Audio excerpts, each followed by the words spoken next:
દ્રષ્ટિમાં આવી ગયા ને આપણે બધા, એટલે આપણે બધા સુખિયા છે. બાકી સાંઈજી ગમે તેટલો પૈસો હોય ને, તમે જોજો હા, રામ પત્તર મટે જ નહીં. આપણે હંમેશા માગતા ને માગતા જ.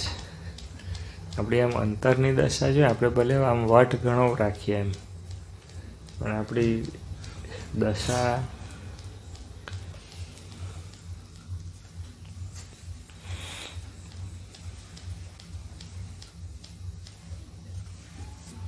સ્વામી શું કહે ખબર છે?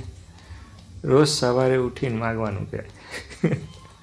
અમારે રોજ સવારે ઉઠીને માગવાનું, આખી જિંદગી આ જ કરવાનું. અને તોય મુખારવિંદ ઉપર હાસ્ય.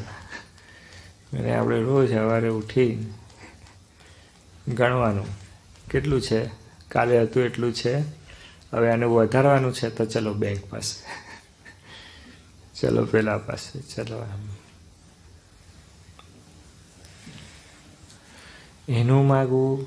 અને અખંડ માગે તોય સ્વામીજી મુક્ત,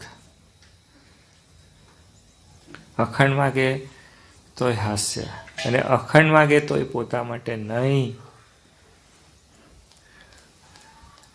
સાંઈજી મહાપુરુષોને જમતા જોઈએ ને તો ખબર પડે શું રાખી શકો તમે.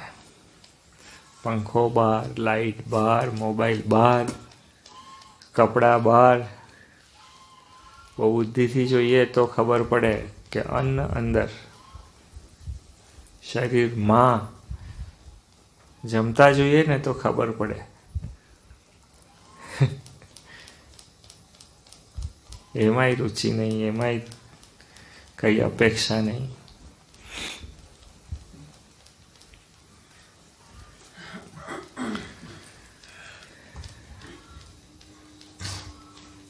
આપણને જો દર્શન કરતા આવડે ને, એની ક્રિયાના દર્શન કરતા આવડે ને, તો આપણને સત્પુરુષ ઓળખાય.